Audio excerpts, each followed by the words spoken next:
Hello বন্ধুরা, গ্রামের রান্না পিয়ালির সঙ্গে সকলকে স্বাগত জানাচ্ছি। আজকে হাতে মাখা সিমের দুর্দান্ত একটা রেসিপি তোমাদের সাথে শেয়ার করব। ভিডিওটা স্কিপ করবে না, প্রথম থেকে শেষ পর্যন্ত দেখার অনুরোধ রইল।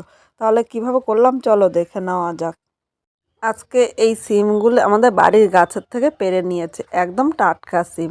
দেখো বড় সিমগুলোর এরকম দুই পাশ দিয়ে সরু সরু আঁশ হয়েছে, সেই আঁশগুলো কেটে নেব। আর যেগুলো ছোট সিম মানে একদম কচি, সেই সিমগুলোর কিন্তু এরকম আঁশ নেই।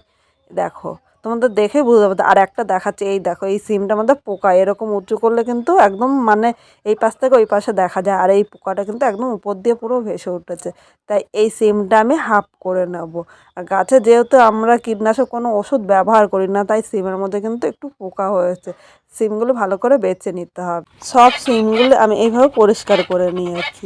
এবার এই জায়গায় একটা চপার নিয়ে নিলাম। এই চপারের মধ্যে সিমগুলো আমি কেটে নেব। একসাথে 3-4টে সিম নিয়ে নিয়েছি। এবার দেখো খুব বেশি বড় বা খুব বেশি কিন্তু ছোট কাটবো না। এরকম করে একটা সিম আমি 3 পিস করে নিলাম। তোমাদের ইচ্ছে মতো কিন্তু কেটে নিতে পারো, এরকম বড় বা ছোট, যেরকম ইচ্ছা হয়। আর এর থেকে বেশি ছোট কাটলেও কিন্তু ততটা ভালো লাগবে না। এই দেখো বড় সিমগুলো এরকম 3 পিস করে নেব। আর যেইগুলো ছোট সিম দেখো এই যে এই সিমগুলো 2 পিস করে নেব। এইভাবে সব সিমগুলো আমি কেটে নিচ্ছি।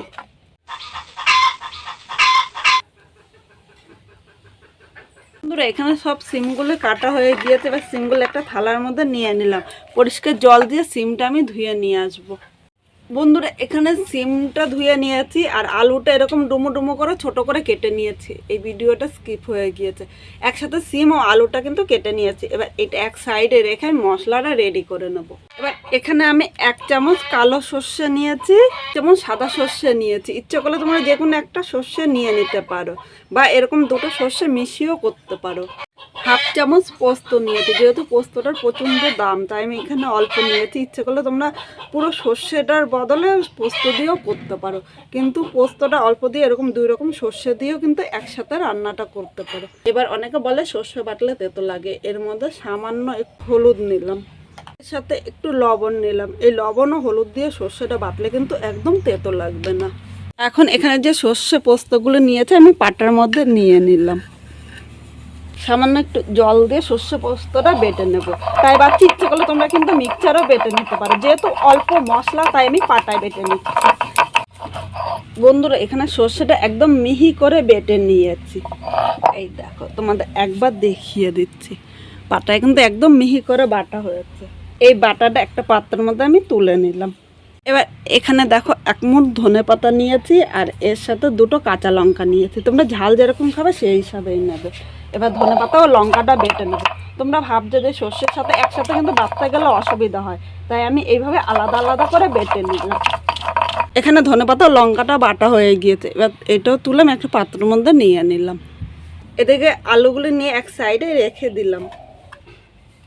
এর মধ্যে স্বাদ অনুযায়ী লবণ নিয়ে নিলাম, প্রয়োজন মতো হলুদ দিয়ে দিলাম, সামান্য কাশ্মীরি লঙ্কার গুঁড়ো নিয়েছি। এটা কিন্তু ঝালের জন্য না, শুধুমাত্র কালারের জন্য নিয়েছি। ইচ্ছে করলে তোমরা স্কিপও করতে পারো।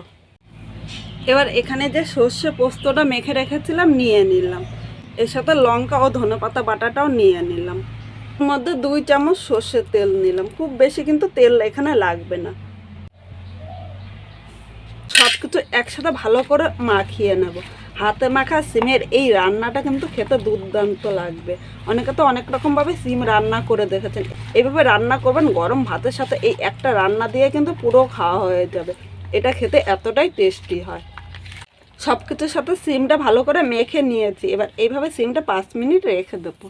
এখন মূল রান্নায় চলে আসলাম। এখানে আমি 1 চামচ সর্ষের তেল নিলাম, আর এর থেকে বেশি তেল নেব না। কিন্তু মোট 3 চামচ তেলেই কিন্তু এই সিমটা রান্না করব। তেলটা গরম করে নিয়েছি। এবার এখানে ছোটো চামচের 1 চামচ কালো জিরা সম্বাদ দিলাম। 1 সেকেন্ড ভেজে নেব। কালো জিরাটা 1 সেকেন্ড ভেজে নিয়েছি। এবার এখানে যে আলুগুলো কেটে রেখেছিলাম প্রথমে আলুটা নিয়ে নিলাম। এখানে সামান্য লবণ দিলাম, মাখার সময় লবণ দিয়েছে তাই বেশি কিন্তু দেব না। হাফ চামচ হলুদ নিলাম।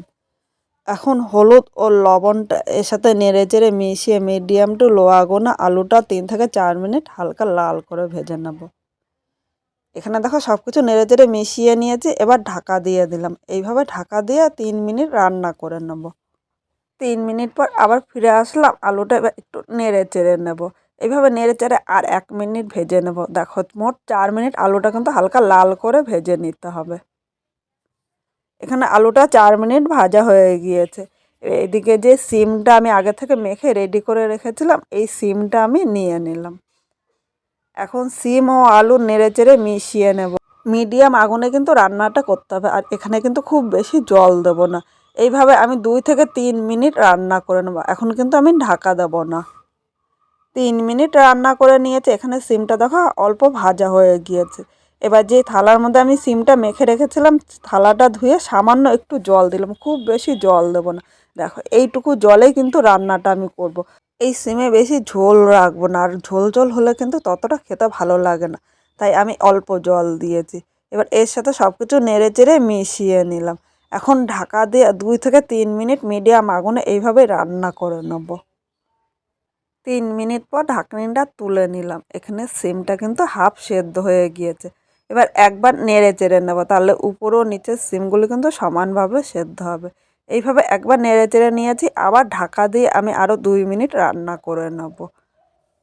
এখানে মোট 6 মিনিট আমি ঢাকা দিয়ে রান্না করেছি, আর মাত্র 10 মিনিটে কিন্তু এই রান্নাটি আপনারা করে নিতে পারবেন। এখানে সিম ও আলুটা কিন্তু সেদ্ধ হয়ে গিয়েছে, আর একবার একটু নেড়ে চেড়ে নিলাম। এবার যেহেতু নিরামিষ রান্না করছি, তাই এর মধ্যে একটু মিষ্টি না দিলে কিন্তু খেতে ভালো লাগবে না।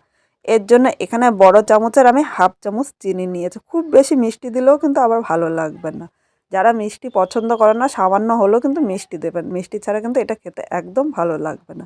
এবার চিনিটা এর সাথে নেড়ে চেড়ে মিশিয়ে নিলাম। এইভাবে আর 1 মিনিট রান্না করে নেবো, তাহলে চিনিটা কিন্তু গলে এর সাথে মিশে যাবে, আর খেতেও কিন্তু দুর্দান্ত লাগবে। এইভাবে রান্না করে গরম ভাতের সাথে কিন্তু দারুণ লাগে খেতে। এইভাবে 1 মিনিট আমি স্ট্যান্ডিং টাইমে রেখে দিলাম। 1 মিনিট পর আমি আবার খুলে নিলাম। দেখুন ঢাকনাটা খোলার সাথে সাথে কিন্তু খুব সুন্দর হয়েছে। এবার একটা পাত্রের মধ্যে আমি নামিয়ে নিলাম। এটা দেখতে যতটা সুন্দর হয়েছে, খেতেটা কিন্তু ততটাই টেস্টি হয়েছে। এইভাবে করলে গরম ভাত শুধু এই একটা রান্না দিয়েই কিন্তু খাওয়া হয়ে যাবে। অনেকে সিম পছন্দ করে না, এইভাবে রান্না করে দেবেন, তারাও কিন্তু ভালোবেসে খেয়ে নেবে। আর খেয়ে কীরকম লাগলো কমেন্ট করে জানাতে কিন্তু ভুলবেন না।